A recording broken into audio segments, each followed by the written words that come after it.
The going live thing is always a fun thing to do. Hello, everybody. Welcome, welcome, welcome. Hello, and thanks for joining me for this fun little crowdcast. George is here, Reggie is here, Dr. Vogelman is here, Z is here, Juan all the way from Argentina. If you are ready, you're here, you're fired up, say hello in the chat.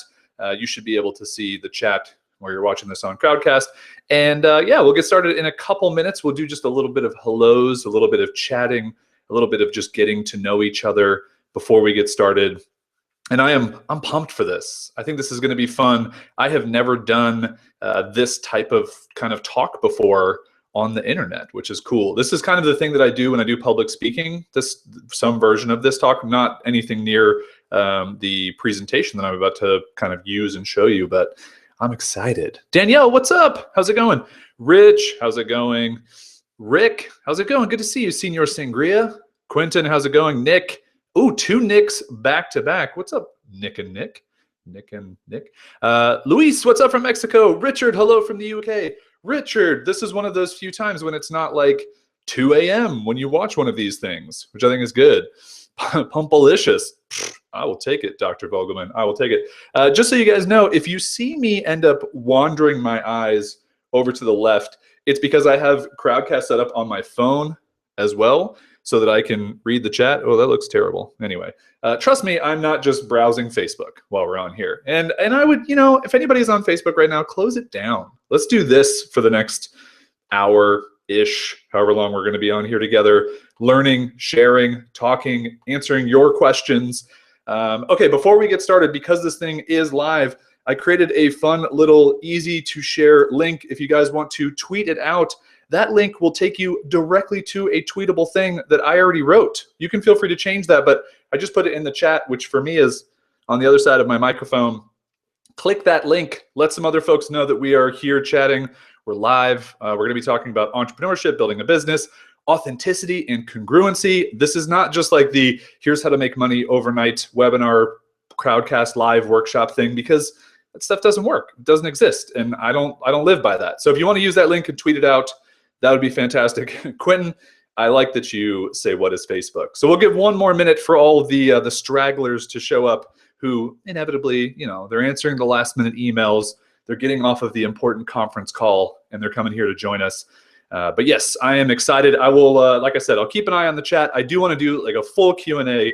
Every question will be answered. If you guys do have questions, below this video, there is a button that says ask a question or suggest a topic. Feel free to put your questions there, because if you put them in the chat, inevitably the chat is going to scroll up and we will lose them. So please put your questions in the ask a question, submit a topic button below this. You guys can upvote those if you find one that you just really like and you want me to answer, but I'm going to answer all of them. So we're going to do that toward the end. I want to give you guys a ton of value as we get started. Yannick, what's going on? I keep meaning to ask you, do you go by Jan or Yannick? Which one? What should I be calling you? What should I be calling you? Okay, your question of the webinar thing, live workshop, Crowdcast, before we get started is, what brand of shoe are you wearing right now? What brand of shoe? I am currently shoeless. So I am wearing Shoes by Human, and they are just my feet. I'm not wearing any shoes. Typically, you can find me wearing a pair of low-top gray Converse Chuck Taylors. But I'm curious to know this. I ask random questions when I do these live things because, hey, we're here, we're live, let's do that. What shoe, what brand are you wearing? Who are you wearing on your feet right now? And I don't have a foot fetish, I promise you, but I want to know. So Jillian, good to see you again. Had so much fun last night with you, Miranda, and all the cool people who were there, or Mariah. My brain is a mess. Z's wearing some Nikes. Mason, what's up, Mason? Shout out to Mason Ware, wearing some Nikes. Ardeen garbage shoes. Ooh, you go by Jan. Okay, good. Jan, I like it. Quentin's wearing socks. Nick's got some Vans. Other Nick also has Vans. Are you two the same person? What's going on here? I feel like we're in a vortex. Who are you people? You're both doing the same thing. No shoes for John. Good to see you, John, my friend. Clark's. Ooh, nice. Just my old slippers. Shoes by Human as well for Caroline. I like it. We should probably start a shoe company. shoes by humans. It'd be fun. Okay, let's get this thing started. Let's get into the meat of what I want to talk about. Oh, by the way, one more time, I just want to drop this in the chat. If you guys, you already sent that message. Oh, because it's the same thing. Share this. If you guys want to share the link to this Crowdcast so that anybody else can join us, you can click that link. It's a tweet that I already wrote for you. If you don't use Twitter, then it doesn't mean anything to you. But if you want to tweet that out, that would be awesome. Get some more people in here to learn about real entrepreneurship, lessons learned, mistakes I've made. We're going to go through that stuff. So we're going to do it. And if you guys are ready, I am ready. Are you guys ready? Let me know that you're ready in the chat. I like it when people are engaged, tuned in, just rip roaring and ready to go. So type "I'm ready" in the chat, or "let's do this," or "I just pumped up my Reebok pump shoes 3 times." Those are shoes I wish I was wearing right now. I would feel very just powerful and fast and able to jump very high. So yes, let me know that you're ready. Then I will move over to Keynote, where I will be showing you my screen. We will be going through some fun slides together. It should be a good time. I will keep my eye, as I mentioned before, I have my phone set up here for the Crowdcast chat. Hanson, what's up, man? Good to have some San Diego contingent. I like it. Okay, everyone's saying they're ready. I like it, which means you guys can hear me. I'm going to get this ready. There are always some fun, inevitable things where when you try to share your screen, it can go bad. So I'm going to ask you guys if you guys can see my screen and make sure that it looks nice and good. We're going to do a little inception here, as always happens when you share your screen. Crazy. Okay, so I am going full screen to this little presentation here. If you guys can see the cover, which says 5 keys to success and 5 reasons I failed, please type in the chat that you can see that. Let me know that you can see this, that it looks good full screen. You're not seeing like any of my bank accounts that I have open in other tabs. I don't actually have my bank accounts open in other tabs. But yes, let me know that you can see it so that I can move forward with this thing. And if you can't handle the truth, if you can't handle, you know, the real talk of what it takes to build an online business and a business that feels congruent to you, you can go ahead and leave. This is your time to vacate the premises as you do that. So working good, crisp. All right, good. It looks good. Let's move on. So I want to talk to you guys today about 5 keys to success that I've seen over the years in my almost 10 years as an entrepreneur, working for myself, building my own businesses, and 5 reasons that I failed, that I want to tell you because I hope that you can avoid them. Okay, so we're going to talk a lot of truth here. We're going to talk a lot of real talk, and I want you guys to hold on tight. We're going to look at what it takes to build these businesses, to make things profitable online, whatever you're selling, whatever you're building, and overcome the mistakes and failures that will happen. If you think that you're going to be mistake-free in your time as an entrepreneur, as a creative professional, as someone trying to build their own kind of empire online, I'm sorry to tell you, it's not going to work out very well for you. I could not find, I'm very bummed. I really wanted to find the animated GIF of the genie pointing his arms on the carpet when he was the flight attendant, and he was like, "Keep your hands and arms inside the rug." But that one didn't exist on Jiffy. So I found this one, and shout out to all the Aladdin fans out there because this is one of my favorite GIFs, and you guys need to hold on tight. I don't want you to lose your heads. I don't want this to happen to you. I want to share with you. So hope you enjoy some GIFs throughout this presentation because, man, I love some GIFs. Okay, so before we go any further, if you came here and you were like, oh, I want to learn how to make passive income, or I want to be a lifestyle entrepreneur, or I want to make money in my sleep, or I want the like 27 tips to do whatever, this is not that. I'm not going to talk to you about those things because those things don't work. Those things don't build a business that makes you feel really good about it and that you spring out of bed in the morning going, I can't wait to answer support emails because I want to support my customers.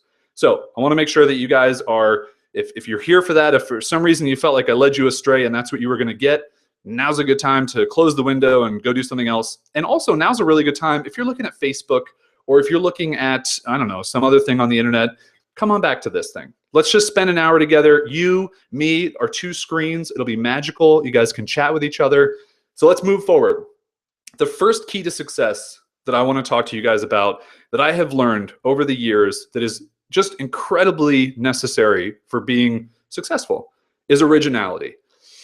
Originality to me is how can I look at other ideas and make them my own? So how can I see what other people are doing and get inspired by them, not copy them, not emulate them, And I think a lot of times it feels easier to see the way that someone has success and you go, oh, I could apply that to my business. But you have to put your own unique twist on it. And so for me, I was really inspired a couple years ago, many years ago, by the $1 Million Homepage. If you guys remember this guy created this homepage. Every pixel was for sale. There were 1 million pixels on it. And I saw this, and this was before I had even become an entrepreneur. I was still working in a cubicle. And I can remember visually sitting in my chair that had the little up and down lever on the side that I always played with because I was bored at my job, and getting this email on my IBM laptop, which was just a miserable piece of machinery to use. Sorry to any people out there who use those machines. And I got this email, and it was like, Jason, I think you'd like this, some friend that I worked with. And I checked out this website, and I had a moment where I was like, really? You can make money doing this?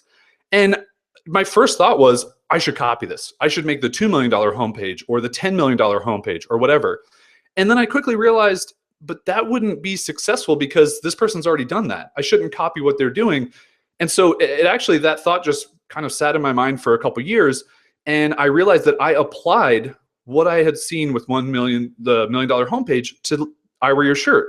That's how I cobbled together the idea for I Wear Your Shirt, was being inspired by this other thing. And if you think about it, the $1 Million homepage and I Wear Your Shirt are so different, right? They're so polar opposite. I don't think anybody could ever say those two things are the same. I mean, really the only thing that's similar is that you're sponsoring something, but you can't lump everything together.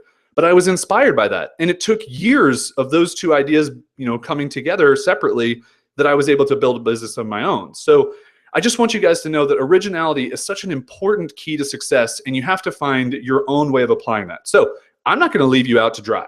I'm not going to do that. I am going to give you some tactics for each of these steps. So here are some tactics to channel your own originality and put it into your own work so that you can feel successful.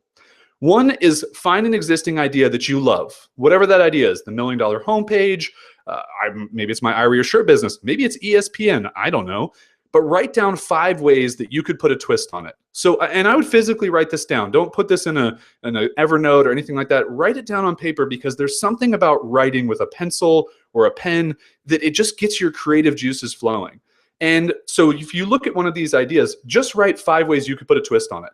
A lot of people told me when I was doing I Wear Your Shirt, like, I'll do I Wear Your Hat or I Wear Your Pants. That's not really a twist. That's just, like a very small turn. It's not a full twist. So put a full twist on something. Okay, you sold your shirt every single day. Well, what if I took my photography business and I sold a set of prints every day or something? That's a little bit different. That puts a twist for what you're working on. All right, okay, so I think you guys get that one. Write down 5 personality traits about you that are unique. And if this is a difficult thing for you to do, you can ask your friends. So this is something that I did very early on as an entrepreneur, and I just asked my friends, like, what is unique about me? Especially when I was doing I Wear Your Shirt and no one even knew who I was. I was like, what stands out? And they're like, oh, Jason, you just always have weird ideas. You're a very kind of like entertaining person. And this was before I ever made a YouTube video or anything. I just was kind of a class clown, if you will. And so those things stuck out. Well, what are the things that stick out about you that you should be applying to your business? And then also, what is a skill that you have? What's something that you are better at than somebody else? And that doesn't mean you have to be an expert or certified or verified. I mean, if you're doing medical things, then yes, you should totally be certified and verified. But what is the skill that you have that you are better at than someone else? I know Jillian, who's in here watching, she talks a lot about finance and debt and these things. And so that's a skill that I think that she has that she wants to teach people. I know that because we talked about it yesterday. So that's something where she would say, this is the thing that I want to do. So find your original way of teaching that thing or putting that thing out into the world. And when we're talking about originality, I have got to mention this guy. When you think of painters, when you think of artists, I mean, to me, obviously Bob Ross is not like a Picasso. I don't know, maybe some people would argue that. But this dude is such an original character. Everything about him is so original, is so unique. And I will always forever remember the way that he looked, the way that he talked, the way that he painted. So this is a great example to me. Also, I just got to use a Bob Ross like little fun waving GIF, which is very exciting for me. So yes, that is my originality example, and I hope you guys channel your own inner Bob Ross today. You show up, you do some work, and you paint a happy little tree in the corner. All right, that's enough of the Bob Ross. Okay, so consistency is my second key to success in business. You need consistency. I have learned this by accident, really, but man, does it pay off. Showing up always brings results. You know, with I Wear Your Shirt, and I'm going to mention that a couple more times, but with I Wear Your Shirt, I wore a different t-shirt every day, but that wasn't it. I filmed a video every day. I hosted a live show every day. You know, people kept asking me early on, like, what was the one thing that made I Wear Your Shirt successful?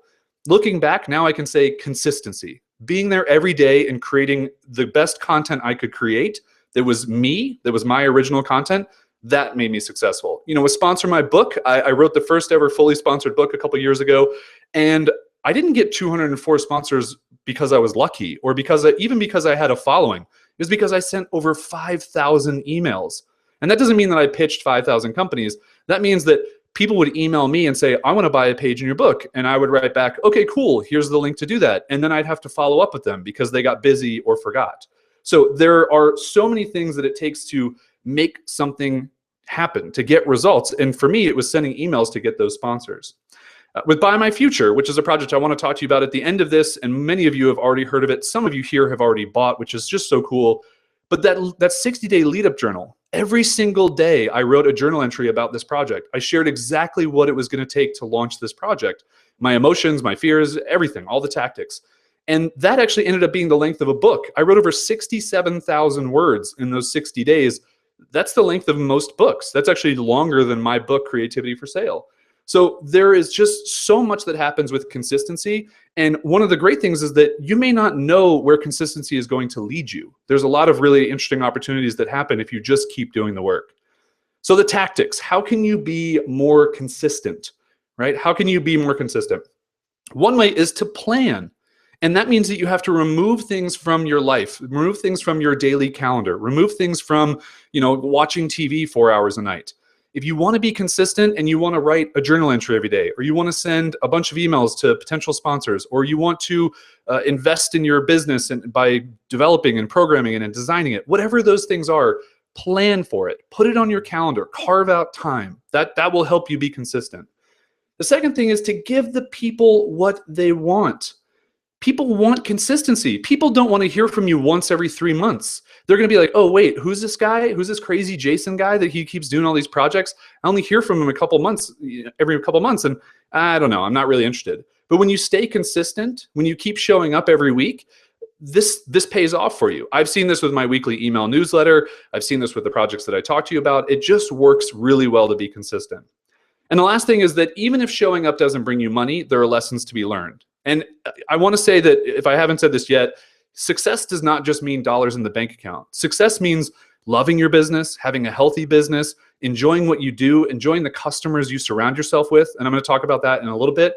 But even just showing up every single day, other things will appear. Other opportunities will kind of happen for you. Okay, this is my example of when consistency it wasn't there. This guy, look at this. If you guys haven't seen this GIF before, it's one of my favorites. I've used it in my talks for years. If he just would have tried maybe one more time, that hand would have just been a pocket of warmth and down goodness, and it would have joined his right hand in just a moment of harmony and wonderfulness. But instead, he gives up. And so many of us have given up. So many of us have stopped trying, have stopped being consistent because maybe we didn't see money in our bank accounts, or maybe we didn't see likes or retweets or favorites. You got to be able to realize what your long-term goal is for the thing you're working at consistently. And for this guy, man, just one more time, his hand would have been so warm and it would have been so comfy in there. All right, that's enough of that guy. All right, my third key to success in business is to ask. You don't get what you don't ask for. If you guys have read my stuff before, if you've been to my website, if you've heard me talk, if anything, you have probably heard me say this, seen it written. It is something that I believe in so much, and it is something that I have seen throughout all of my work in life. Nothing is going to be handed to you. Opportunities are not going to show up on your doorstep. Whether that's getting a project sponsored, whether that's having someone buy your product for the first time, whether that's someone helping you in a time of need, you have to be willing to make the ask. And I know that making the ask can be hard. I know that going out on a limb and asking for stuff is difficult. But if you really want to do the thing that you're doing, then you need to ask people to pay for it, to help you, to support you, whatever that is.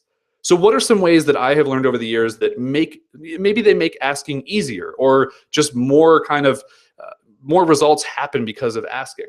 One of them is to not go to the top. So if you guys are here and you want to get sponsored for something, or if you're here and you're trying to make somebody make a decision about partnering or a buying decision for something that you're working on, don't go to the CEO. Don't go to the most important person. Why? Because those people are so busy. They have so many things that they're dealing with. They have CEO problems. They have all the other things. Find somebody lower on the totem pole that can actually get things done for you.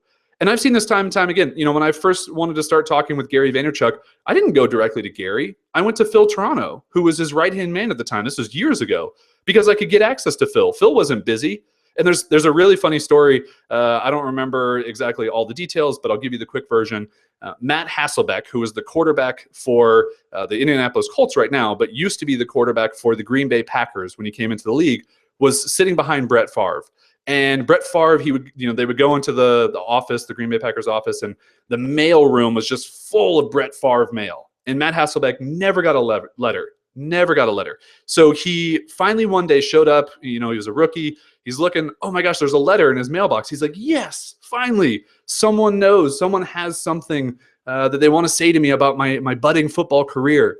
And he opens the letter and it says, hey, Mr. Hasselbeck, I know you're a rookie and your mailbox is probably next to Brett Favre's. Would you mind passing this letter on to him? I figured it might be a way to get to him.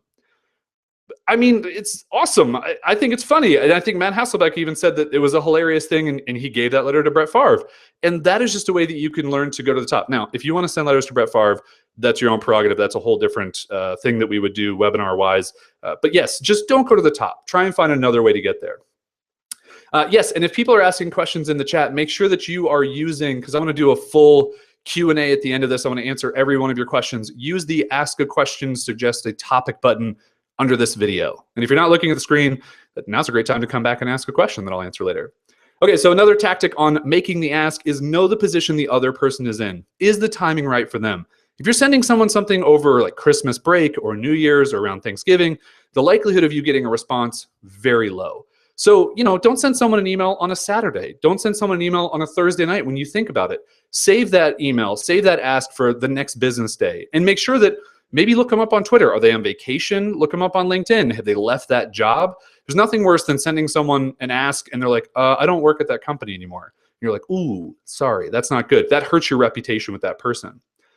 And if you aren't making the ask already, if you guys have something that you want to sell, that you want to put out into the world, if you're not already doing that, do you really want that thing? Do you really want that business to work for you? Or is it just something that maybe you saw working for someone else? And this goes back to the originality that you wanted to try. So that is what I have to say about asking, and I'm very passionate about it. I hope you guys can get that.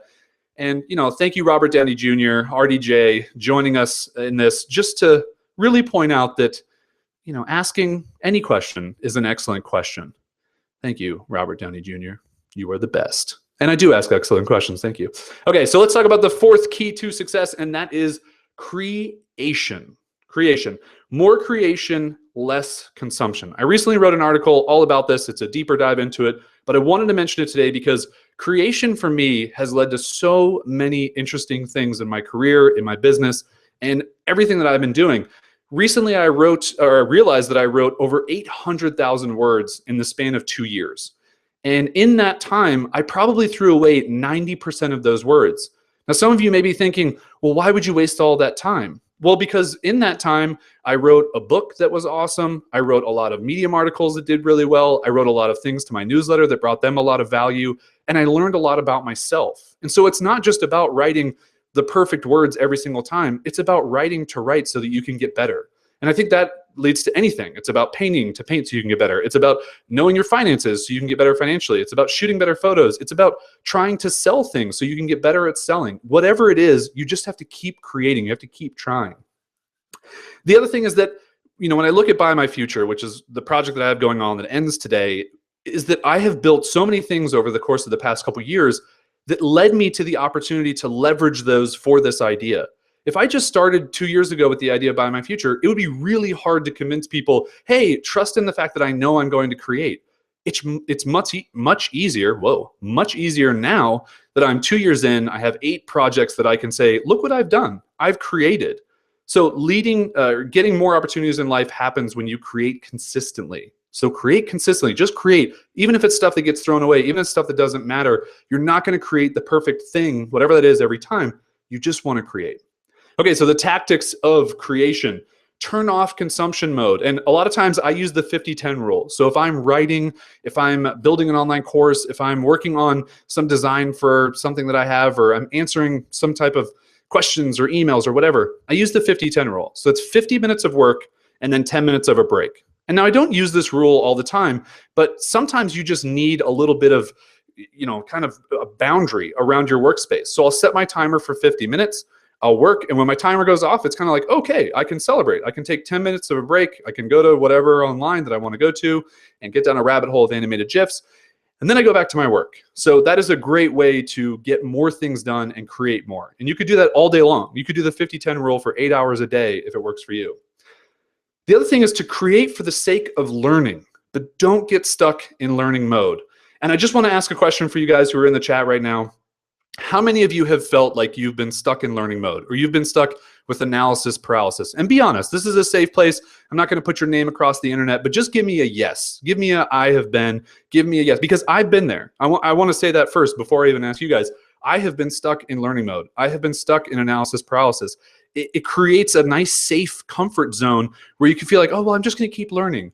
But if you don't start creating, you're never going to be able to put your work out into the world. So let me know if you guys feel the same way, because I know I've felt this way. Getting stuck in learning mode, it hinders your ability to create, which, as I mentioned before, leads to awesome opportunities. So I think that's a really good thing to do. And the last thing I want to talk to you about creation, and I love that there's a bunch of people saying yes, is that build things that people ask you for. Create things that you're hearing maybe your audience or your customers ask you for, but also trust your gut and build based on your instincts. I like a really good, healthy mix of, I want to build this thing, or I want to create this project, or I want to write this article because I want to write it. But I also listen to, well, what does my audience want? The people that I'm surrounding myself with, the people that pay me money for things, what are they asking for? And sometimes it's not asking me directly. Sometimes I need to go and stalk them on Twitter or see what they're talking about and see, they're not asking me because maybe they're ashamed or embarrassed or whatever. They don't want to come to me about it, but they're talking about this in other places. So I love all the yeses in the chat. Quentin, Steven, Dr. Vogel, Nick, Hans, Peter, Juan, Nick, a bunch of other people that came through. Thank you for dropping some yeses in there. Thank you guys for being tuned in. And let's talk about what happens when you don't create perfectly. Well, that's okay. You're not going to create perfectly. Look at this poor robot. They engineered him to be a goal-saving robot. He was going to win the World Cup for whatever country this was that built him, and he just couldn't do it. By the way, shout out to the first robot who kicked just a fantastically straight kick. This is what's going to happen, guys. You're going to create stuff, and it's not going to work perfectly. You're going to create things, and you're going to think they're masterpieces, and they're just going to fall flat on their robot faces. It is okay. It really is so okay. So yes, this is one of my favorite little creation GIFs, and I hope you guys get the little metaphor there. That poor robot. Every once in a while, I feel like he's just going to be able to save the goal, and he doesn't end up saving it. Okay, so the fifth key to success that I have learned over the years, and this for me is it's a battle between consistency. Consistency and authenticity are where I'm not sure which one has been better for me. And I would think maybe now, at the point I am now in my business, authenticity matters more, but I think consistency matters more in the beginning. So if that makes sense to you guys, you need consistency first, but consistent authenticity would be great too. So let's talk about that. Be you. Everybody else in the world is already taken. And that's a quote by somebody smarter than me, but it's so true. Everyone else is already who they are. Be you. Unlock your inner you. Be authentic. If you curse, if you swear, if you use animated GIFs, if you do whatever, if you love unicorn stuff, embrace that. And this is something that I learned late in my career. This is something that I just, I thought that I could have everybody be happy with who I was if I just was a little bit more generic, right? If I just appealed to everybody's interests. And then I found myself saying, that's not who I am. I want to represent myself for who I am, and I want to align people who align with me. And I've had many people say over the years, I knew I was being sold to, but you didn't do it in a way that felt sleazy. People have said this to me. They bought my products and they've said, I bought this because of the way that you talked about it, because of who you are as a person, not just because of what this project is going to help me do. So I try to pour as much of my personality and as much of my authentic self in my design, in my copy, in every customer service email that I answer personally, all of it. Authenticity is so important to put it throughout every piece of your business, every piece of content you put out in the world. So many people want to automate social media. So many people want to automate their emails and just, get everything done and script it out. That's not authentic. And automating authenticity doesn't work. People can see right through it.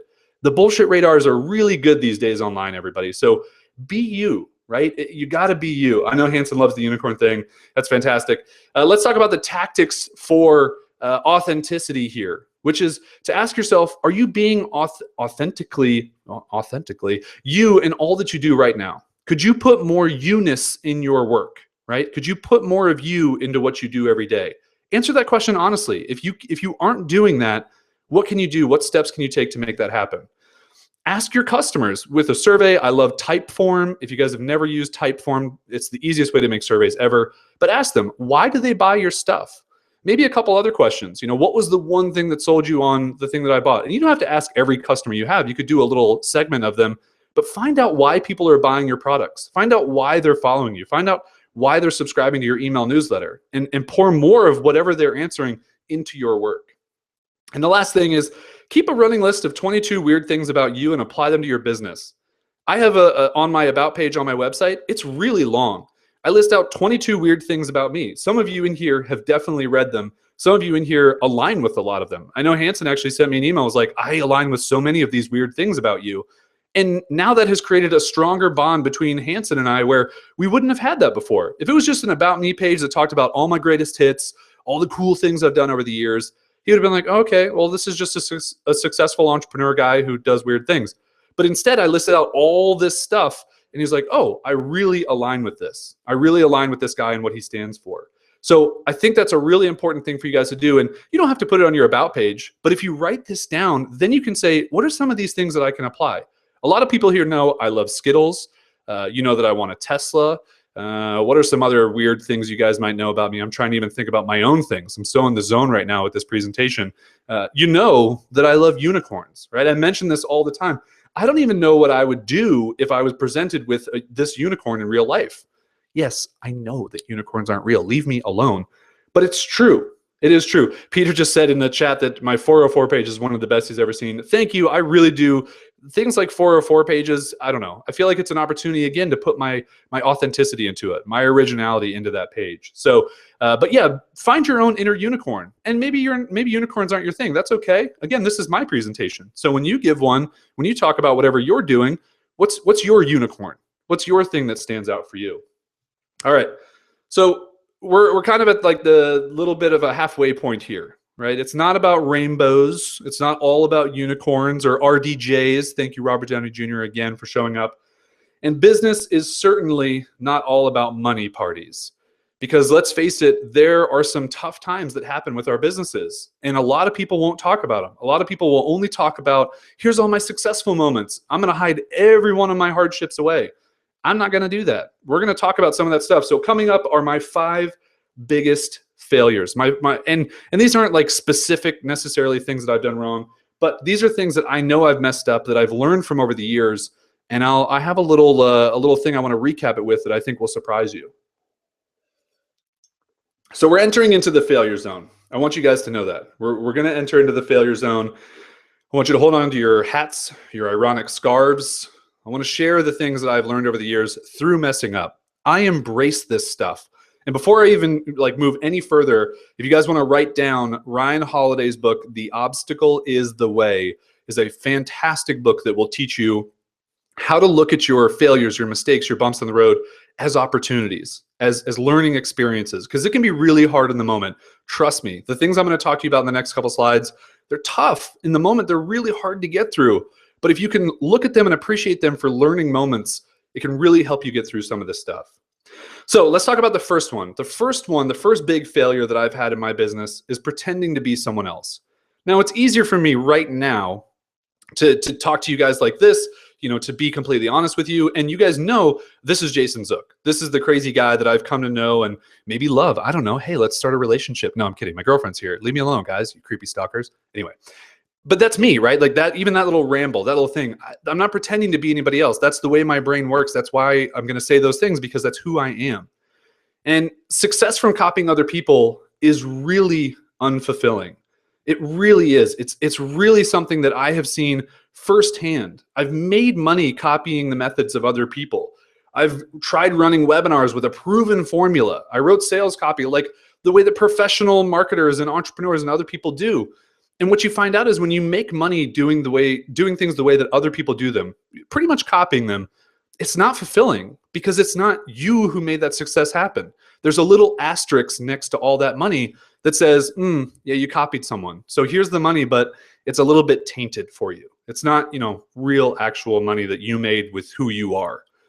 And making this money this way, it feels incongruent. It truly does not buy happiness. When I was doing I Wear Your Shirt, there were a lot of times when I just was like, okay, what YouTubers can I copy? What can I do? What videos can I make? How can I market this to other companies? Like, what are all the things that I could copy to try and streamline my success? And then I had a bank account full of money that didn't feel like it was money I had earned.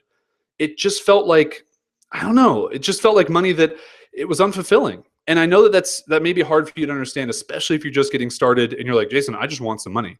But I've been there. I've had the money that doesn't come from my own originality and my own consistency and my own creation and my own asking and my own authenticity. I just remembered all 5 of those. That's a high five for me.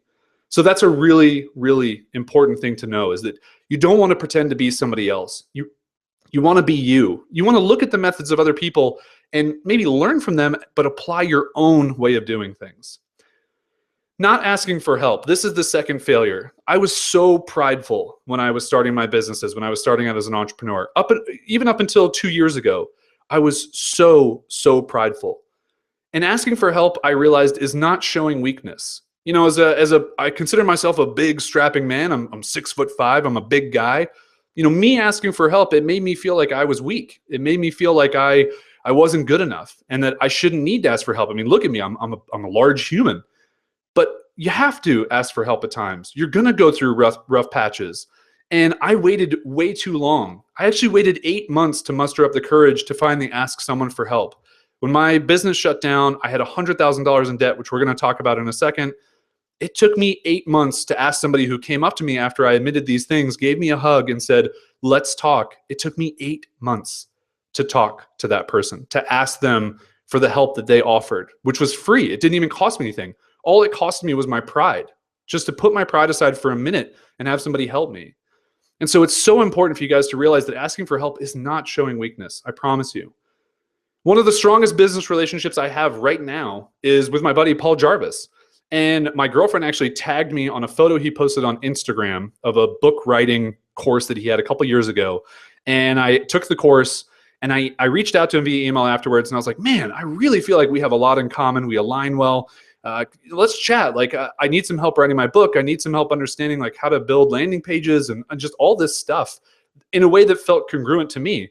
And Paul helped me through all those things. And now we've gone on to make, over $100,000 together with multiple projects that we've worked on. And I don't throw that number out there as like a, look how successful we are. I'm so proud of that. I'm so proud of the relationships that I built with this person that started for me asking him for help. And so it can be something where a relationship builds out of it. It's not just a support person.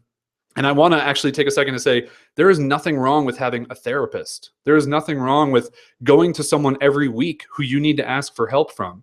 Having professional help should not be looked at as, oh, well, you're not strong enough to get through it. I know I felt that way a couple years ago, but that's not like, why? Why does that matter? It doesn't. So I just gave you all permission to go get a therapist, and I'm going to get commission from them. Affiliate sales. Okay, no, I'm kidding.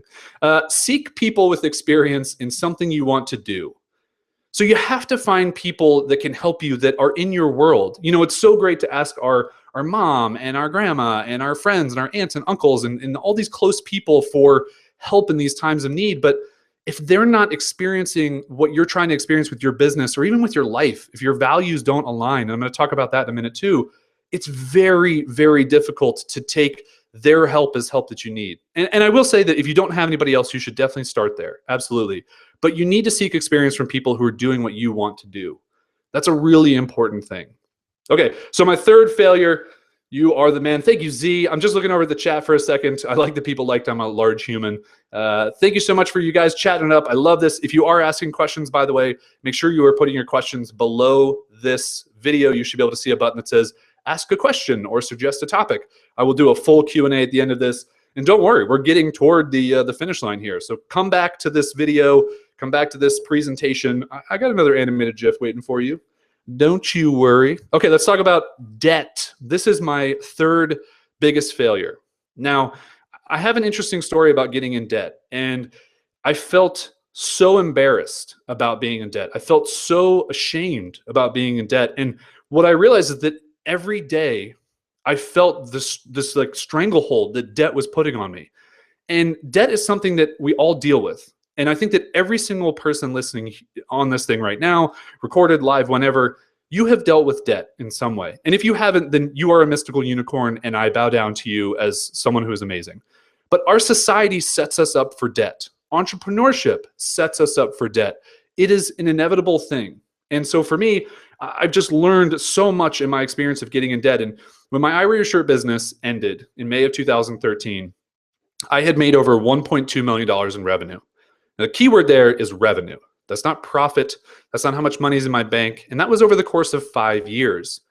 Businesses have expenses. Businesses have payroll if you have employees.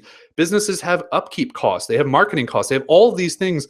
And if you're not extremely diligent with those costs, which we don't get taught about in our finance classes when we're in like 6th grade for some reason, you end up in debt. And I ended up with $100,000 in debt. And for me, when I got to that moment, that was the moment when I drew the line in the sand with a big, huge spike and just drug it through the sand. And I said, no more. And I don't know what that number is for you. I really hope it's not $100,000. I hope it's way less than that. I hope it's a couple $1,000s. I know that it takes money to build a business, but it shouldn't take getting into big, overwhelming debt, because you're doing something wrong. I was doing something wrong. I ran my business the wrong way. And one of the things that I tried to do was, just trying to scale for scaling's sake. And that was just not something that I really should have done, because I was trying to, follow the ideas of other people. One way that you can really avoid debt that I've learned over the years since then is to validate your ideas by asking your customers to pay upfront. If you guys notice with any of my projects, if you've watched any of my projects over the years, if you've seen any of them, pretty much everything I do is front-loaded payments. It's paying upfront for the ideas that I have. And I think you can do this with your course, with your book, with your service business, with anything, maybe a SaaS product. Even then, you could pre-order an annual membership for 50% off, whatever you want to do. But validate your ideas by asking your customers to pay up front, not by just someone saying they'll pay you for it, not by sending an email and going, how would you guys like to have this new awesome coaching course that I have? And then everyone writes back, yeah, we love you so much. Yes, we would do that. That is not putting money in your bank account. That is not paying your bills. You could spend all the time then to build that course based on these people who you thought they validated your idea, but then you release that course and then they're like, money's a little tight right now. I can't buy it. Sorry. But you can have people pay up front. And I learned that over the years. It's such an important lesson. And the other thing is that debt looms over you like a dark cloud of despair. I mentioned the stranglehold earlier. It does that. It wraps its just dirty mitts around your neck, and it just strangles the creativity out of you. And it's such a crippling feeling. Like I wrote, it's such a tough thing to deal with. And I bring this up, and I think you can tell how just passionate I am about debt is because it hurts. It's tough. It's difficult. But if you can find your way out of it, if you can do little things like I called my credit card company and I called American Express and I said, my business is going through a hardship. It's going through a tough time. And they said, oh, well, we actually have for small businesses, you can freeze your card. You can't spend any money on it anymore, but you don't pay any APR fees. You don't pay any interest fees for a couple months as just some leeway. And I did that for a year, and I was able to pay down my entire credit card debt for that American Express card, which was like $25,000 in that year. But it also saved me like $6,000 in fees in that first year. The other thing I did getting out of debt was I had a $250 cell phone bill. And that may sound like, oh, okay, you got to have cell phone, that's your business phone, whatever. But I went into AT&T and I'm like, I've been a loyal customer for years. Am I on the best plan? Like I'm on the unlimited everything. Is this what I need? And my girlfriend's on the same plan with me. And they're like, no, we had these new plans where you just pay by the data that you use. So you don't use more than 10 gigabytes of data. get on this plan. Now your plan's like $120 a month. I just found an extra $1,500 per year right there by going in and making an ask. So there's so many little things in your business. And one tactic that I didn't write on the screen here that you guys should definitely do if you're in any type of debt, if your business is, in any type of red numbers, is to write down every single expense you have. Take the time and look at your credit card statement, look at your other things that you have that you pay for, and list every single thing out. What can you get rid of? And then compound that out over the course of 12 payments for the next year. You just saved that much money. So there's so much stuff that you can do to get out of debt. But I want you guys to know that you're not alone if you're in debt. You really aren't. And I want to talk more about this at some point later on in this year. I think my girlfriend and I want to do a whole live workshop on this where we help people talk about that. And maybe I'll bring Jillian in because she knows some stuff about debt. But this is a tough one. So I just wanted to point it out. Okay, so the fourth thing is trying to make something for everyone. The fourth thing that I failed at was trying to please everybody and trying to make everybody happy. And if you're trying to create for everyone, you end up creating for no one. It's really true because it becomes so limiting. It becomes the thing that you're like, oh, well, everybody can buy. Everybody should buy. And then you're not focused at all. And it's a thought that kind of keeps you from finding the right audience, from the right customers, the right people who should be buying your stuff, because you're trying to please everybody. You should be trying to please the wool hat wearing hipster who drinks coffee and plays 6 hours of Halo a day. I don't know. Maybe that's your customer avatar. I doubt it. But you got to be descriptive. You have to know who these people are. And the more customers that you talk to, the easier it is to realize who you are actually trying to serve with your products. And then you can call them by name and you can easily describe them. The person that I just described was completely made up. But there's another person that I know is a customer of mine and a loyal customer, and that's a guy by the name of Jim Hopkinson. And Jim may be listening, he may not be listening. Excuse me. But Jim, I can tell you, is an entrepreneur. He's someone that loves helping people get more salaries from their businesses. He loves attending events. He loves speaking at events. He likes coffee. He works out in the mornings. He finds himself really struggling with getting his to-do list done every day.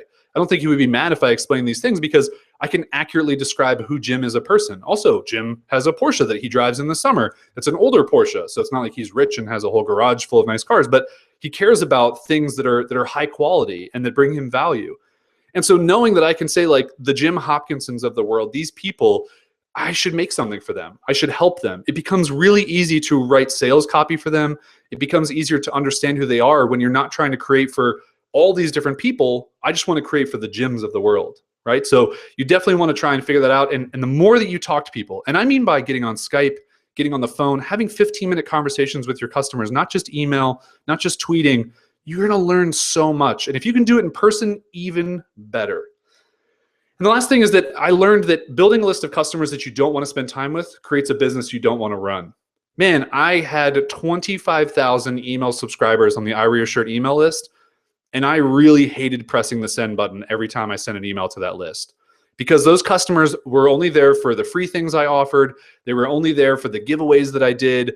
They didn't care about the business I was trying to build. They didn't care about the successes really that I had in my business, for the things I was doing, the events I was speaking at.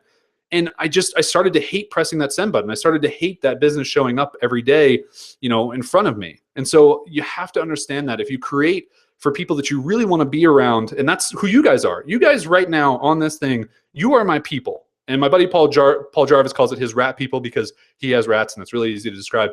I don't know. Maybe I'm going to start calling you my unicorn people. I don't know if that's going to offend anybody. It shouldn't, because it's a mythical creature that is amazing. But you guys are my people, and I know that you're here, and I know that you believe in what I do, and I believe in what you do. And that's an alignment that we've created together, but I didn't learn that until over time. Okay, so my last failure that I want to talk to you guys about is not establishing my values. And I have to give so much credit to my girlfriend on this, because when she started out with her entrepreneurial career after leaving working for me in the corporate advertising world, she really sat down and tried to figure out what mattered to her. And that felt really woo-woo to me. I'm going to be honest. It just felt like, oh, that's just something that, a creative entrepreneur like Caroline would do, not me. And that's not true at all. Establishing my values has been such a crucial, critical, and important thing that I just didn't do early on. And I blame MTV Cribs. I say, damn you, MTV Cribs. I was valueless. I was basing all of my business decisions, all of my goals on societal pressures. I was basing these things on what other people had said measures what success looks like. Having a lot of money, having a big house, having a fancy car. We've seen all these things. Those things don't matter to me. When I sit down at the end of the day, those things do not matter to me whatsoever. I care about having control. I care about having flexibility. I care about being able to make every decision with my business, knowing that no one can tell me what I can and cannot do. Those are values that matter to me. Tomorrow, if I want to get on a plane and fly to Iceland and I want to work from Iceland, I can do that because I built a business that has values built in on flexibility. So you have to establish your values. And I mentioned this earlier, but trying to scale my business with no clear reason why I should scale it was just terrible. I look now at scaling, and I look now at even Buy My Future. You know, now that I am sitting here on the last day of Buy My Future being up, I wouldn't want 1,000 people to have bought in this first 2 weeks. It's too many people to talk to. It's too many people to try and make a difference in their life with. It's too much chatter for the community to keep up with. So I'm so glad that there is a community that is already in there that is below 200 people that is really awesome. And that to me that's the max scale that I would have loved to have had for this.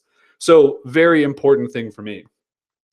Having a clear set of values becomes a filter at which you can put all your decisions through. I mentioned my two values, control and flexibility. So if I wanted to start a coffee shop tomorrow because there's just not a coffee shop near our house that we love, well, as much as I would love to build that business and I think I could make it profitable with a unique angle or something, you know, really interesting, it ties me down. Doesn't give me flexibility. I have to go in. You know, I'm controlled by the space that I'm in. All of those things, it doesn't align with that. So when I start writing an article, you know, does that fit with the values that I have for taking action, for getting things done, for, you know, living a life of intention that matters to you? If those things don't apply, then I shouldn't do them. And so if you can create a clear set of values, you can then filter all of your decisions through those values, which I think is really, really important. And I said there was another GIF. This is pretty much the only GIF of MTB Cribs that I could find. And rest in peace to Big Pun here or Fat Joe. I don't remember who this is. This was so long ago. And also rest in peace to MTV Cribs, because this right here pretty much symbolizes what I thought I was aspiring to do, the licking of the shoe more than anything else. But yeah, MTV Cribs, I say damn you. So with all of that being said, I wouldn't change a thing. You know, I bring these 5 keys to success up. I bring these 5 failures up, but I would not change a single thing about them, because all of them have led me to where I am right now, to where I am today. And these decisions shaped me as a person. I am Jason Zook, the person that I am today. It's weird, sorry to throw a third person out there, but that I am that person because of the failures, because of the successes. And I mentioned again, Ryan Holiday's book, The Obstacle is the Way. It's a really, really important thing to understand that these failures are not going to hold you back. And just because you fail, that doesn't mean you're a bad person. You have to understand that these things happen to all of us. And it's just how you get through them and how you move forward to the next thing. So, you know, for me, all of these mistakes, all of these failures, all of the success that I've had has made a profound impact on me and my business. And, you know, I think that there's so much to be said for enjoying the moment that you're in, enjoying the process that you're in. And for me, you know, I'm in this moment of selling my future, right? This is what it has led me to, is this crazy project where I'm putting my future, my life's work up for sale for $1,000.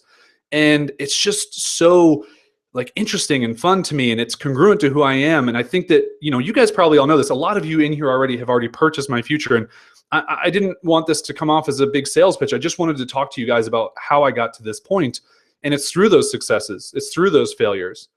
But yeah, as a reminder, this ends tonight. I want to get into some Q&A, but I just want to quickly go over Buy My Future. Maybe some of you are new here to it. You're hearing it for the first time, or you just wanted to hear me talk about it. It's 14 products guaranteed, 8 that I've already made, 6 I'm making in the next 2 years. Half of those will be dictated by the community of buyers, which there are already over 130 people, which is so cool, that are in a community right now on Slack chatting. It's $4,500 in value. You will get everything I create for the rest of my life at no extra charge. For $1,000, there's a link above this, by the way. If you're like, whoa, I haven't heard of this, I want in on this, there's a link right above this video that says Buy My Future. You can also go to buymyfuture.com. And it's all of this stuff. These are my 8 past projects. It's 5 online courses, how to get sponsorships for anything, how to get sponsorships for podcasts, Product to Profit Masterclass, which is such a great first step for people if they're like, I have an idea, but I don't know what to do with it. Finish Your Damn Book. If you want to write a book, such a great way to learn how to write a nonfiction book from Paul Jarvis and I. 1 Week to Profit, which is a lot of the stuff I talked about in here with debt and these other things. Creativity for Sale, my book. And then the 2 software platforms I have, Bump Sale, which lets you sell things at incremental pricing. And it's just a really fun way to create some urgency and some psychology when you're trying to launch a product. And then Teachery, which is the online course platform I have. And this question has been asked so many times. You get the startup plan with Teachery for free for life. That's a $588 savings per year. So just if you plan on having Teachery for 2 years, buying My Future actually saves you money. And you still have to pay the transaction fees because those cover our infrastructure costs, our support costs, our payment processors, but those are like 8%. So if you sell a $100 course, you still get $92 from your course. The rest of it covers all the things we need. But yes, these next future 6 projects are 2 more courses, 1 dictated by the community, 2 more books, 1 dictated by the community, 2 more web apps, also 1 dictated by the community. And it's all future projects for the rest of my life. There's quarterly calls that we're going to be doing, the Slack community, which every morning I'm waking up and there are so many notifications of people talking to each other and helping each other. And I think there's even people in this chat who are watching this right now who can attest to the fact that that Slack community is so, and I'm stealing this word from my girlfriend, it's so vibrant. It's so just bumping. It's so moving. It's so fun to wake up and see all these people talking to each other. So yeah, you can go to buymyfuture.com. You get access to all of my projects for the rest of my life. And now I'm going to bring myself back on screen here and show you guys my face because I want to get back to my face here. Let's stop and show my face. Hey, look, it's me. So I want to do Q&A. I want to answer any questions you guys have. I'm here for you as long as you guys want to be here. I want to answer every question that's already been listed. And any questions about Buy My Future that you guys have, I will drop a link in here just because I know some people may be listening or whatever. Buymyfuture.com. And it is the last day to buy my future. This is it. This is the last day that you can purchase my future for $1,000. I promise you, this is not hype. This is not anything else. There is no more opportunity after today to buy my future for $1,000. Never again. You will never ever see it for $1,000. Everything I will create. I wrote about this in an email this morning. I know some of you probably read. 30 years from now, I want you guys to look back on buying my future for $1,000 and go, that was an amazing opportunity. Holy crap, Jason gave it away. But I'm okay with giving it away because I want to build an awesome community of people like you, and I want to do more stuff like this with the community. People have already talked me into doing a Teachery walkthrough, and my girlfriend and I want to do stuff, and I want to bring Paul Jarvis into the community and do some Q&A stuff. So there's a lot of fun things that we're going to do together. So if you want to buy while we're here, cool. If you are not interested, that's totally fine, but I want to answer some questions. I want to answer some questions for you guys. So there are questions. I'm going to pop over from the chat into the question stuff. If you have questions, again, feel free to click the Ask a Question or Suggest a Topic button, which is below this video. Don't ask them in the chat because the chat's just booming and moving. But I'm going to answer each question at a time, and we'll go through them. That's how we're going to do this. So first question I'm going to answer, can you launch anything without a user base first? When I started I Wear Your Shirt, I had a user base of 0. Nothing. I didn't have any email addresses on a list. I had an email inbox of people, maybe 50 to 100 contacts, and it was nothing. So Jean-Eric, who asked this question, yes, you can absolutely launch without a user base. Now, what I will say is that building an audience of people that you clearly define, that align with your values, and that you build up for however long it takes, makes it so much easier. And I feel like if you could start with building an audience first and maybe build a product at the same time, that is a better way to do it. Because if you have an audience ready, waiting, excited, interested, to me, that's such a better way to launch a product. Because then it's not so hard. It's not so difficult. So you can do it, absolutely. And a lot of people have. But it's easier if you have an audience, again, that's very in alignment with what you want to do, who you like to talk to, who you like to hang out with. Okay, so I'm going to say done answering that one. Let's move on to the next question from Hanson while I take a drink. Hanson said, how do you determine if your ideas are brilliant crazy or batshit crazy? I want you guys to answer this question. And I'm not asking this for you guys to toot my horn. Don't toot my horn here. I'm doing that move. I don't know why. Are my ideas, I wear your shirt, buy my last name, sponsor my book, buy my future, are they batshit crazy or are they brilliant crazy? Because I don't know. I just think of them as my ideas. I know that they are crazy. And so I want to pursue them. And as I mentioned before, it becomes a mix of what are people asking me about, but then what inside of me do I want to build? What inside of me do I want to do? And so for the project like Buy My Future, which ends tonight, by the way, in just a couple hours, so hurry up and buy if you're going to, sales pitch, is that I just wanted to do that project. I'd never seen anybody do a project like that before. And to me, that felt like an idea that resonated with who I was as a person. So I wanted to do that project. I was okay if people thought I was batshit crazy. I'm still totally happy with that. I think someone tweeted to me last night, like, you are such an interesting human. Maybe some people get offended by that. I favorited that tweet and I'm saving it for later. I like being an interesting human. I like being different. I embrace who I am. And I think you guys should totally do the same thing. So Hanson, I hope that answers your question. And my man, you got to chase down your crazy ideas. You got to validate them. You got to have people pay you for them. But all right, people are saying all this stuff. Batshit, you're batshit until someone likes it. Brilliant crazy, brilliant crazy. Thank you. Somebody's copying ideas that didn't work out so well. I like it. Okay, so Marie asked a question, and I actually saw this question earlier before I started this, and I kind of scratched my head on how I was going to answer it. So let's get into Marie's question, and her question is, who have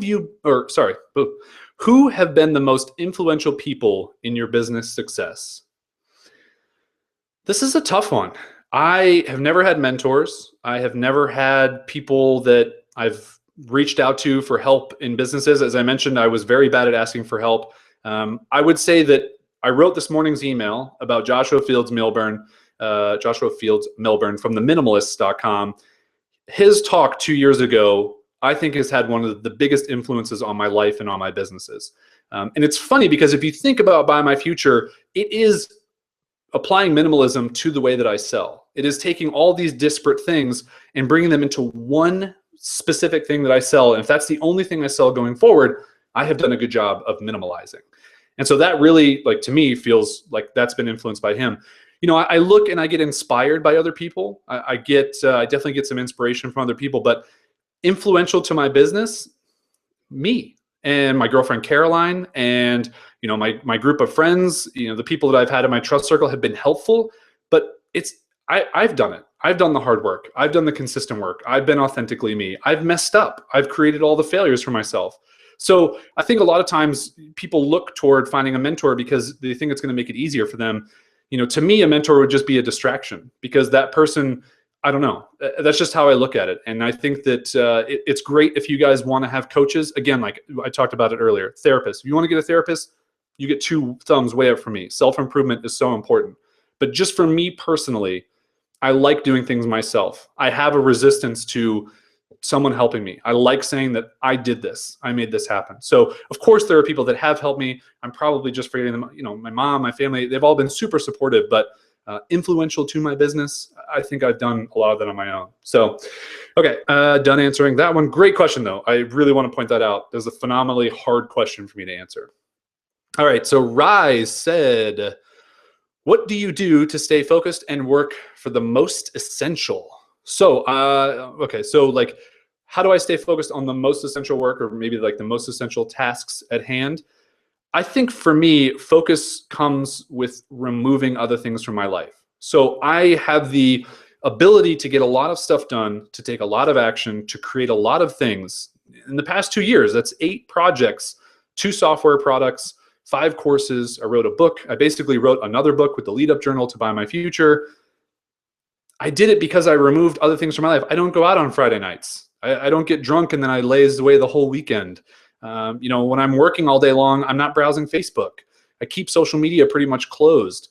My email inbox stays closed. I spent my calendar, and I showed this through the Buy My Future journal, is very regimented on like what I'm doing. Oh, here's a block of time for writing email. Here's a block of time for writing an article. Here's a block of time for having, some project brainstormed on.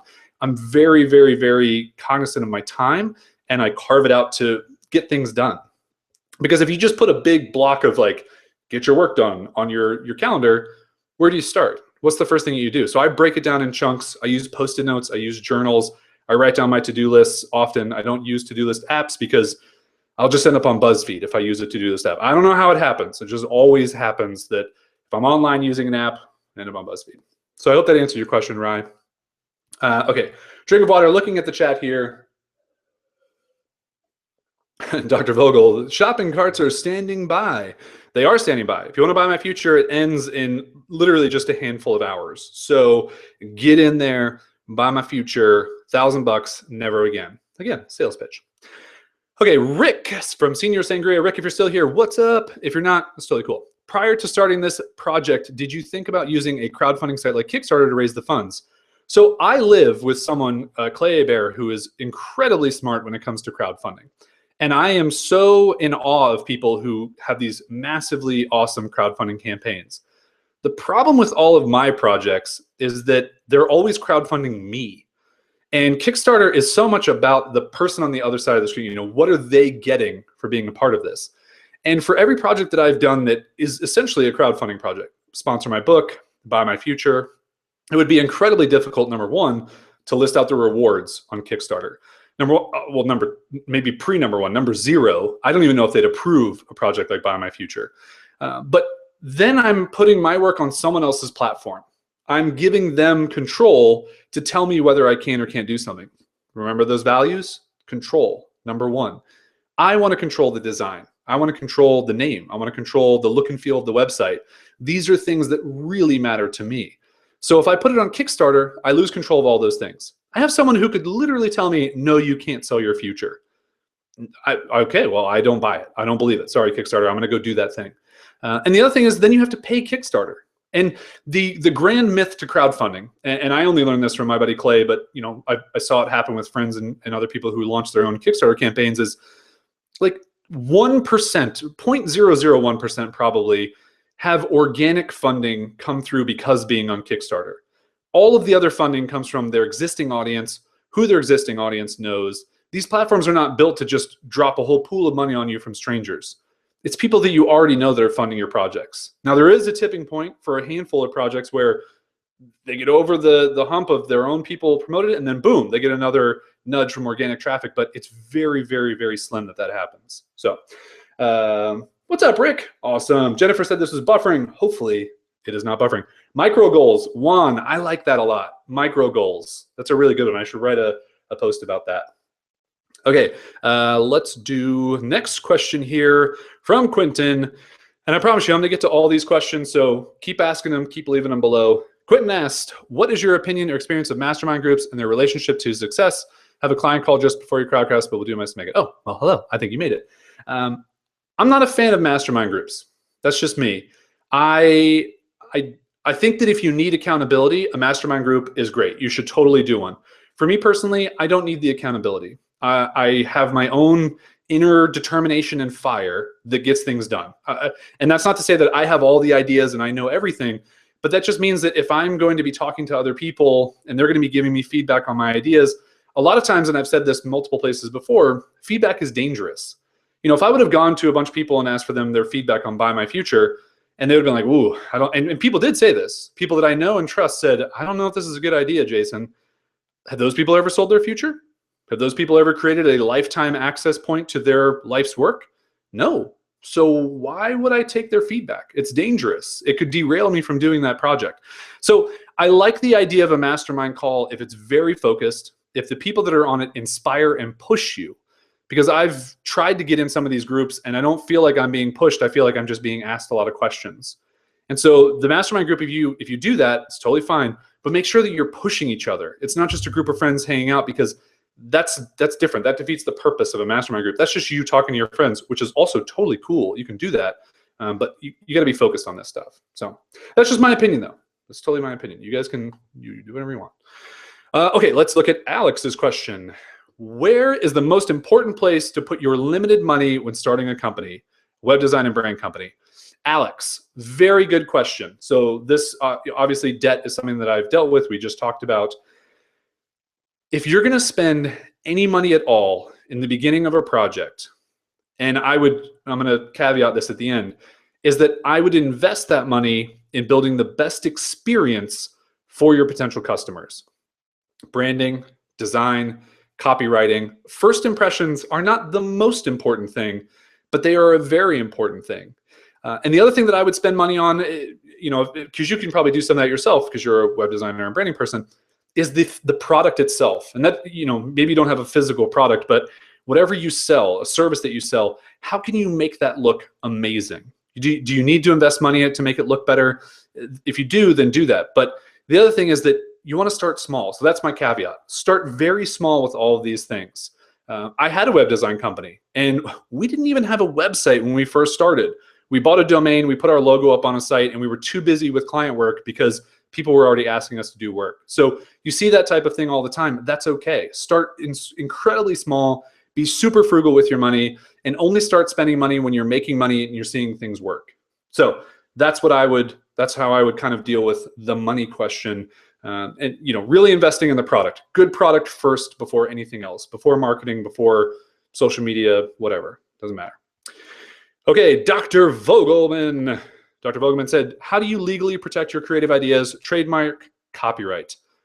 Before Buy My Future started, I worked with a friend who was a lawyer who wrote the terms and conditions, and I paid $1,000 for that. I was transparent about that. And she said, I think you should copyright all of your projects. What if someone buys your future and then they go and try and sell your course? You can't sue them for damages. And I said, okay, how much is that? And she said it was like $300 per course, per thing. I was like, that's not worth it to me. If someone really wants to go and copy my stuff, go for it. It's not going to affect my business because number one, they're not going to ever get in front of buyers that are aligned with me. Because if someone buys from that type of person who copies another project, that's not a customer that I want to surround myself with. So I just don't worry about it. Trademarking my ideas, I feel like I've had some really crazy ideas over the years. I've never needed to protect them. I think this is a huge, big fallacy in the world of entrepreneurship and online business that someone could steal your idea. Those people are way too busy trying to, number one, steal other people's ideas, but deal with their own stuff. And so I don't worry about those things. I don't worry about people who are trying to steal ideas because I know I'm going to outwork them. I know my product is going to be 100% better, and I just don't let it slow me down. And I also don't want to pay extra money for all those legal things that I just don't see as value. So again, that's my answer to that one. Jan has a question. Jan asked, how has Buy My Future launch gone so far? Curious to hear what you've learned from it. Ooh. So Buy My Future ends in a handful of hours. I am so pumped. If you guys have been listening to the podcast, which by the way is in the new and noteworthy section of iTunes business category, you guys did that. I didn't do that. All I did was just make the episodes. You guys listened, you rated, you reviewed. You were awesome. I've been talking about it every day, what it's felt like, how it's gone. And yesterday was the single biggest day of sales, 23 sales in one day. This is my happy dance. Today is the very last day that people can buy. Tonight I will record what is the final episode through the launch. I may continue to record like weekly or bi-weekly updates, especially around the community. But I feel like the launch has gone so well. I feel like the launch has gone as planned. It has exceeded my expectations. My low goal was 100 buyers. As of talking to you guys right now, I haven't looked to see. Let's just take a look. Let's take a live look. You guys can watch me click around the computer and let's see where we are with buyers. Let's look at the total number. We are 134 people have purchased My Future.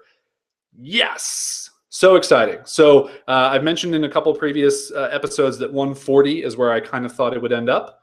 I don't know. Maybe it'll end up more than that. I've got one email left going out tonight to my list.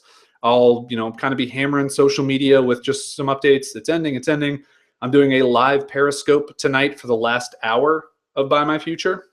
So from 8 p.m. Pacific, 11 p.m. Eastern, up until midnight, I'll be on Periscope for an hour chatting with you guys. So if you want to experience that, I think I'm going to get some champagne with the roommates here, and we can all clink glasses and shoot corks at each other, do those other fun things. But yes, I'm very happy. Thank you to you guys so much for the support. Buy My Future would not exist without you guys hanging out and talking about it. Okay, more questions. Awesome. By the way, if you have questions, I'm sticking around to answer them all. So leave a question, click the button below, ask a question. You guys are fantastic. I hope this has been fun for you. You love it. We're going to keep going. You guys are cool. You're awesome. I love your faces. You guys are chatting and saying, congrats, wow, awesome. So many of you who have bought are in here, and you are fantastic. Okay, Michael asked, suggestions for getting into marketing after leaving a different industry. Just try it. You know, don't get stuck in trying to learn what everybody else has done.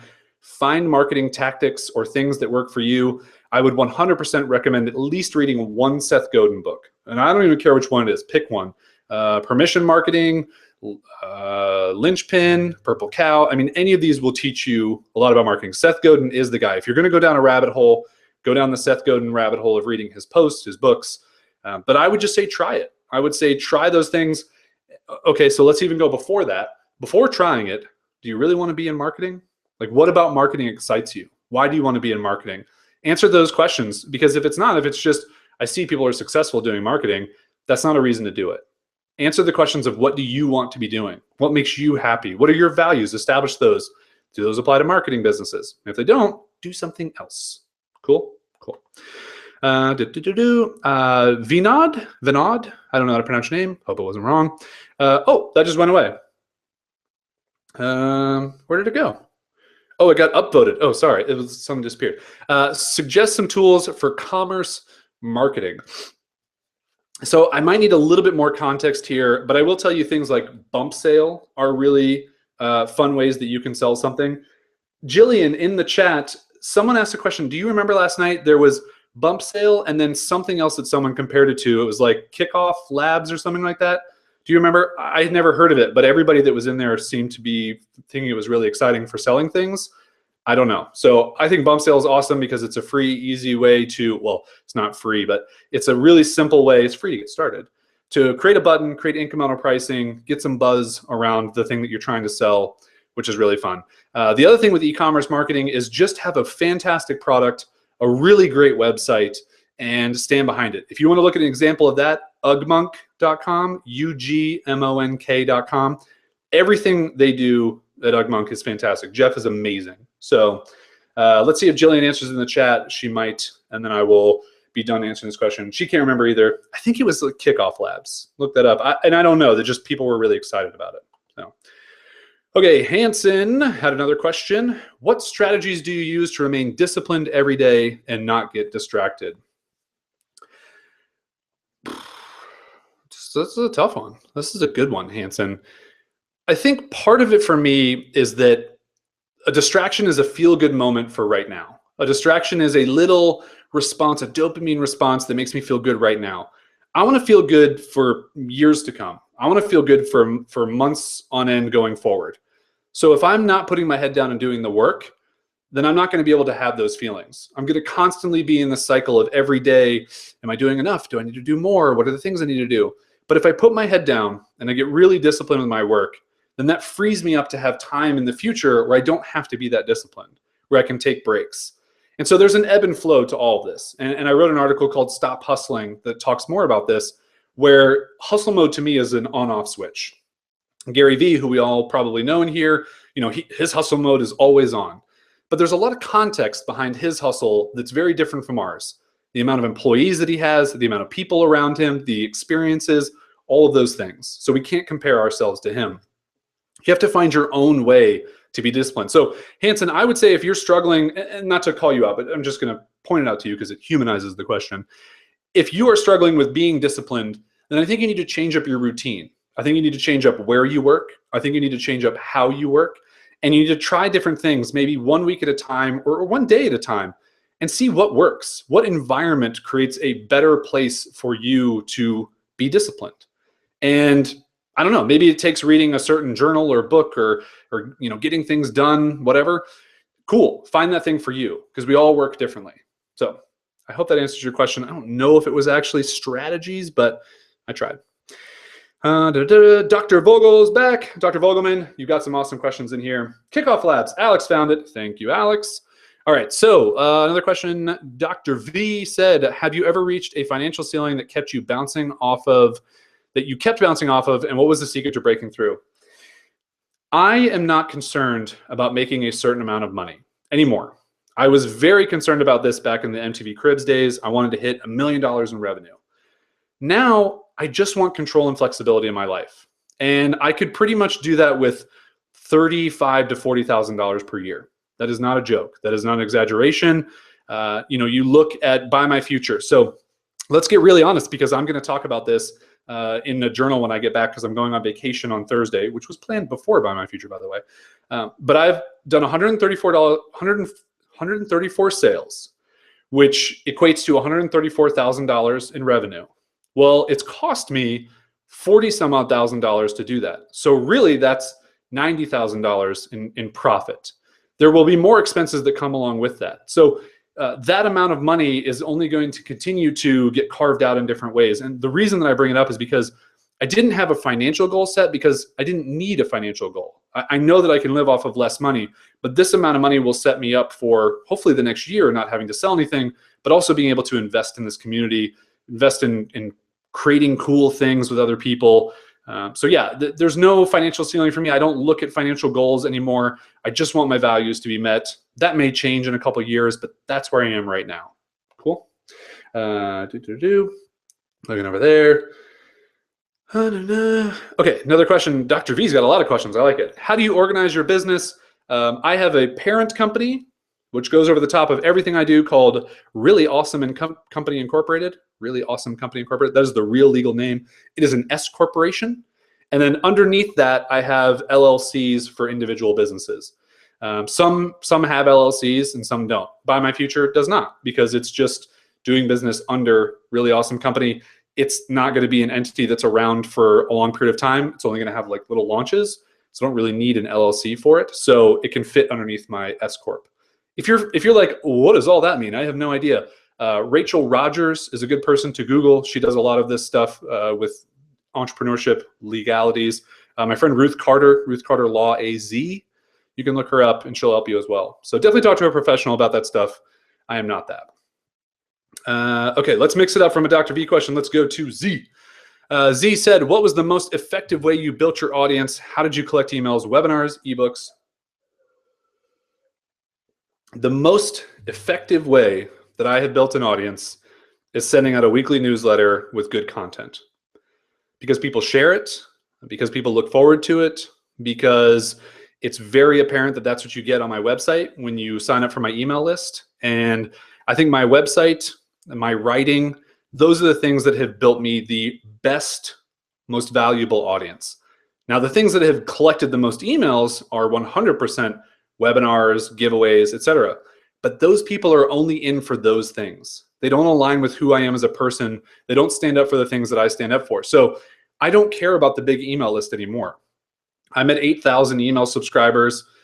I'm totally happy with that. I will probably get rid of about 3,000 of those, maybe more, in the next month or two, because I've now hit people with a lot of Buy My Future stuff over the past couple weeks, and I know that. And if you're on my list, I hope you weren't offended. It's just, this is the biggest project of my life. Button up there to buy, sales pitch, sorry, but it goes away today, $1,000, never again. But to me, the constant great content, the opportunities to sign up on my website where I consistently put out more content, putting stuff on Medium, that's been the best. And I'm not big on like the list building techniques through webinars and all this stuff. It works, and I could do maybe more congruent webinars like this, and maybe I will. I think that's something I'm thinking about. So maybe I'll report back to you, but I was always doing webinars before like other people were, for selling purposes only. And so I wouldn't advise that. Good question though, Z. I like that question. Looking at the chat. Glad you guys like my company entity name. All right, Dr. V said, do you survey your potential market before embarking on a project, or throw a bunch of ideas out and see what sticks? Let's talk about Buy My Future, because that's the most recent one. I had this idea by myself. I wanted to do this thing. I decided to go down the path to do it, and pretty much didn't ask anybody about it. I didn't ask I didn't ask my customers specifically. I asked my friends and my trust circle and people that I know.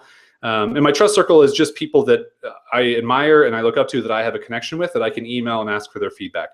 The Buy My Future community, the Slack community, is an enormous trust circle that just got built that is super awesome, which I'm excited about. So that would be a place where I would definitely go, but you want to make sure that you're serving your right audience for your product. So when Buy My Future actually got going and the journal was going, I started doing customer calls, and I would tell people what the idea was and listen to their feedback. That is why a community exists. That is why a payment plan exists. These are things that came out of those calls that I didn't think about or that I didn't think would be valuable for people. So it is good to talk to people. I would highly recommend it. I think phone calls with potential customers are really good. Also get them to pay in advance. That's really helpful too.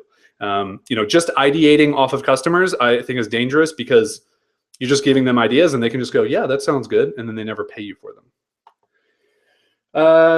Niraj, how do I say your name and not mess it up? I wish I could pronounce everyone's name correctly. If that was my superpower, that'd be a fun one. This will be available. It will record automatically and then be up here afterwards. Hanson, we will see you later. Jillian's giving some hearts. I like it.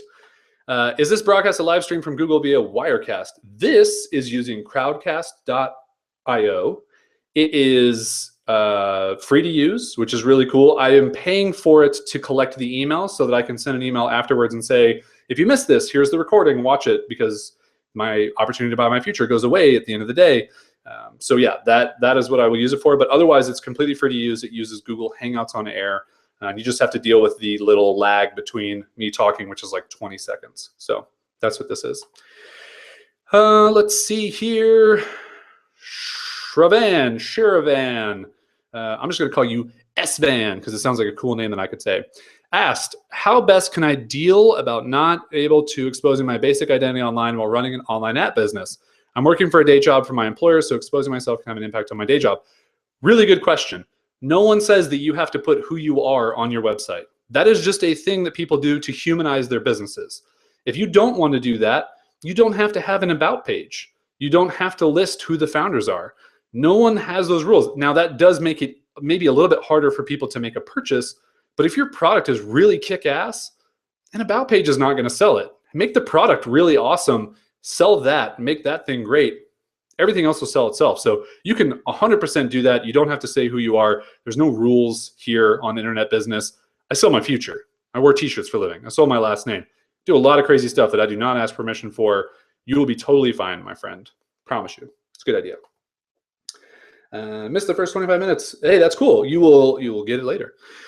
Okay, Reggie asked, is there a right time to ask someone for help? Somehow the feeling of I have, whoop, where'd it go? Oh, come on back. Somehow the feeling I have nothing of value that I can offer to other people prevents me from asking. Reggie, when it comes to asking for help, everybody, when it comes to asking for help does not mean that you have to give something in return. It doesn't. You're asking for help. You need something. This is the time to take care of you. This is not the time to think of other people. It's very admirable. But asking for help and asking for people to buy your stuff, those are two different things. If you're asking people, if you're asking for people to buy your stuff, you need to give value constantly. If you're asking people for help, you don't necessarily have to give value. That person or whoever you're asking just needs to have context with you or know you so that they can provide some feedback for you. There's no right time either. If you feel like you need to ask, make the ask. That's when you should make the ask. So I'm very passionate about making sure people do ask for help. Good question, Reggie. Very good question. This is a phone in from Rich.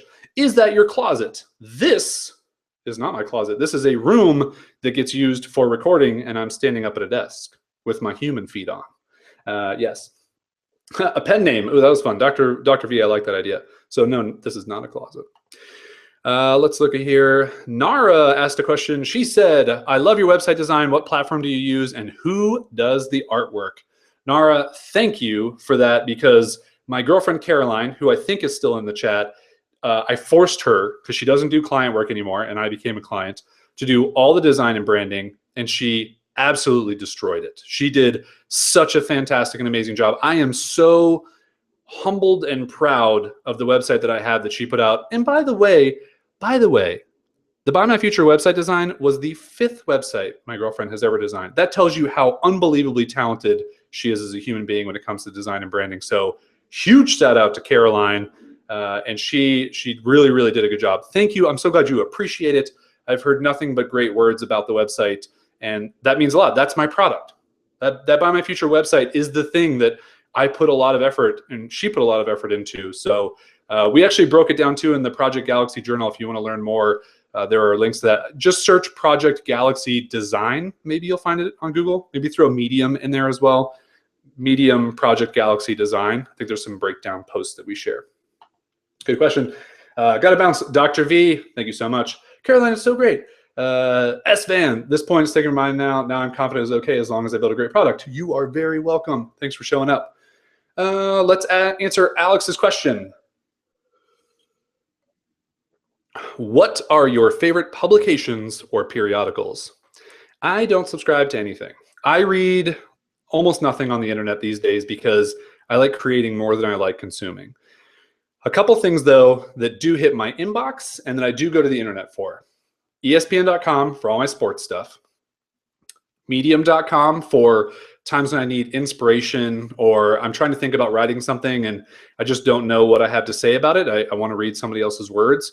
And there's also just some really cool articles that get posted there. So Medium. TheVerge.com. If you guys don't know The Verge, that's where I go to just check out tech news, gadgets, gizmos, things that are cool that I want to look at, but not buy because I'm a minimalist now. So The Verge is one. And then I subscribe to a couple of email newsletters that I really like. My buddy Paul Jarvis, huge shout out to his. My girlfriend Caroline, I look forward to her email every single Monday, even though most of the time I know what she's going to write about it, but she's such an amazing writer. It's really good. Alexandra Franzen, I think that's her name. She has a really good newsletter as well that's kind of like no bullshit, cool stuff that's going on. And the Studio Neat guys, Studio Neat, I think it's studioneat.com. They have a weekly gazette, which is a fancy way to say newsletter that comes out on Friday, and they highlight cool things. They're kind of like tastemaker guys. So they have some cool stuff. So those are the things that I follow and read that I really like. Good question, Alex. Caroline saying thanks. Good, Caroline. You deserve it. Okay, Dr. V, who left, said, if we have far more than 22 weird things, is that still acceptable? I hope you do. I hope you have 1,000 weird things, but put them out into the world and embrace them. Peter said, I know, or better, I feel your reason why you're doing what you're doing, but can you say in your own words, your big why, your mission, your vision? For Buy My Future, I am selling my future because I don't love the process of selling. I don't love the process of marketing. It doesn't feel congruent to who I am. But it's a necessary evil to make money so that I can continue to create things that solve problems for people, that bring people together, that make people feel like they've discovered something unique or interesting about them. So that is why I am selling my future. That is why I am doing this crazy project. And really, that's why I do every project, the latter half of that. So I hope that answered your question, Peter. It's a good one, and I appreciate it. Rick, are you using your stand-up desk right now? How do you like it? I am. This is actually, this is a hybrid standing desk. This is a IKEA laptop stand on top of an IKEA table with my mic stand here. So this is a little bit of a hybrid. The motorized IKEA standing desk that I stand at all day, I love. It's not cheap though. It was like $400 or $500, but it's an investment in my health because I don't want to sit down all day. And I feel actually like way better when I'm at a standing desk. I feel more productive. I would recommend you guys trying it. It's a difficult thing to try if you've never done it before. Put in the time. It'll work out for you. Mason asking a t-shirt question. Love it. By the way, Niraj, did we say how we pronounce your name correctly? If you're in the chat, please let me know so I don't mess it up anymore. Mason said, as a fellow tea fanatic, are you going to miss American Apparel or have you moved on to the Next Level Revolution? Man, I don't love Next Level shirts. They don't fit me very well. I'm a big guy. So is American Apparel actually going away forever? I know that they filed bankruptcy, but that doesn't necessarily mean a business is going away. That means that they're liquidating all of their debt. And then that means that they can move forward. Donald Trump has filed bankruptcy, and that dude's running for president, so he's totally fine. A bunch of car manufacturers filed for bankruptcy. They're still in business. So if it doesn't go away, I'll be happy because the American Apparel Tri-Blend shirt, and this is the American Apparel 50/50 shirt, which is also a good one. But Mason, I don't know if you've seen the Toltex Tri-Blend shirts. The regular Toltex shirts, not good. Their Tri-Blend shirts are really nice and fit really well. Had to geek out on some t-shirt stuff there. Hope you guys didn't mind. Did Niraj? I don't know. Is this going to be a recording later? Yes, we already said that. Can you do a cartwheel for us, Peter? It would be very dangerous in this room. I will promise you a cartwheel because you're in the Buy My Future community. I will do a cartwheel for the Buy My Future community, and maybe I'll even get my girlfriend to snap photos of it and create a little animated GIF for you guys that whenever you need it, you have a Jason cartwheel at your disposal. If you want to leave a note for me in the Buy My Future community to remember to do that, and I will create that. All right, this is the last question from Pastavia. I just call her P because I like her name, P. Ooh, I gotta press the button. Leap. Jason, you're awesome. How will your business model once you have a family? You don't have to answer, I'm just being nosy. Oh, like how will my business model change once I have a family? Maybe that's it. I don't think it'll change at all. I'm not selling my children. I'm not trying to get my children sponsored. That would never be something that I would do. And I will continue to keep the same values, control and flexibility. I want my kids to be socialized when I have them. I want them to be empowered. I want them to be entrepreneurial. I want them to solve problems. I don't want them to have anything handed to them because nothing was handed to me, and that shaped me into who I am, and I think I'm pretty kick-ass. So, but yeah, I don't think it will change whatsoever. I'll continue to do things that feel interesting to me, and that's how I feel. But thank you for saying I'm awesome. You're awesome. You just have a name that's really hard for me to pronounce, so I just call you P because it's cool. All right, last one. Oh no, there's two more. You guys are getting in here quickly. I like it. Hey, that's fine. Nara, when you launch, do you go straight for the kill, or do you do the whole drip marketing thing? How long does it take to prepare each launch of each new product? Okay, so Buy My Future is a little bit different because I did a 60-day lead-up journal, and then I warmed people up via my email list that this project was coming. So there was kind of a lot of build-up for that project. But specifically for like my online courses, usually what I will do is I'll create a landing page, and I will write the sales copy for that page, and I will put an email capture on that page and say, if you're interested in this, sign up. The other way that I do that is I create a sales page and I put a buy button on it, and I say, pre-order this. If it gets to 100 purchasers in the next 2 weeks, I will make this thing. And that makes people kind of put their money where their mouth is and to do that. Now, I think it's dangerous to, check the chat. Whoa. Mic is fuzzy. Whoa, what happened to the audio? Hello?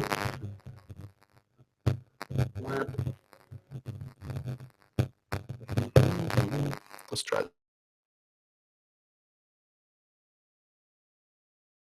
Oh, sorry. Carol's texting me. My girlfriend's texting me. Buy My Future. Is it better? Is it better now? Is it better? Look down here. The delay. This is funny. Is it better? Am I still an alien? I'm just going to wait for someone to tell me it's better because I unplugged the mic and then plugged it back in. That was fun, though. We had a little alien time together. Scary. And you guys didn't leave and I was an alien? Okay, let me know if it's better. If it's not, then you're going to listen. Still buzzing. I don't know why it's buzzing. Yay? Better? Not better? Now it's fine. Okay. No one touch anything. Don't touch anything. Everyone, put your hands up. Don't touch anything. This is trouble. That's good. It's good. Okay. Now you guys are going to get 20 seconds of me doing that. Show them my text. If you guys can hear my phone, it's just like,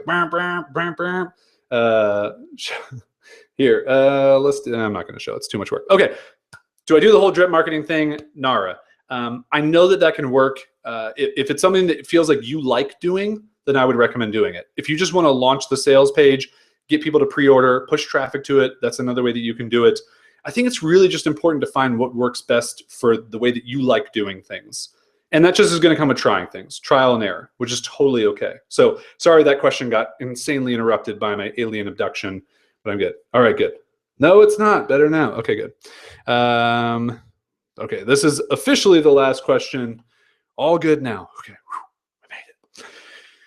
Juan asked, do you think there's a right age for being an entrepreneur? As soon as you're born. I didn't start being an entrepreneur until I was like 27, I think. I wish I would have started when I guess I kind of was when I was like 14 or 15 because I made some websites for people online for a little bit of money, but then I didn't do that for a long time. I took a corporate job, followed that world. I think you start as early as you can. I think you try as much stuff as you can, and you learn from all the lessons along the way. And I don't think there's any right time to start. I don't think there's any way to learn how to be an entrepreneur other than to try it. Going to a class to learn how to be an entrepreneur, I don't think works. So that was a good question, though. I like ending on that one.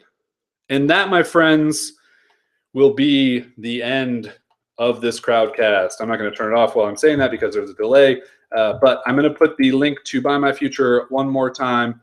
Last few hours. If you're on the fence about buying my future, feel free to use the little chat box on the bottom right of the website. If you have any questions, you can email me hello@jasonzook.com. I don't want anyone to buy my future if it is a tough financial decision for them.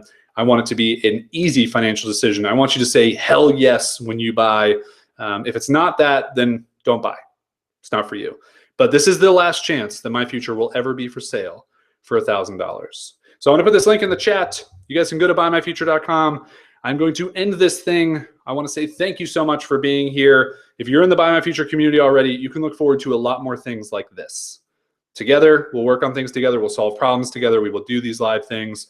They will be just for you guys. They will not be publicly done. So thank you, P. I appreciate it. You're awesome.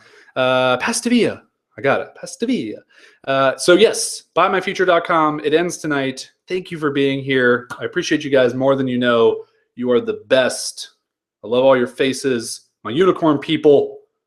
I will see you guys soon around the internet. Thank you, thank you, thank you, thank you, thank you. Now I'm going to wait for the delay to catch up, and then I'm going to stop the broadcast. Bum, bum, bum, bum, bum. Lunch break is over. See? Okay, here we go. Do do do do do do do do do do do.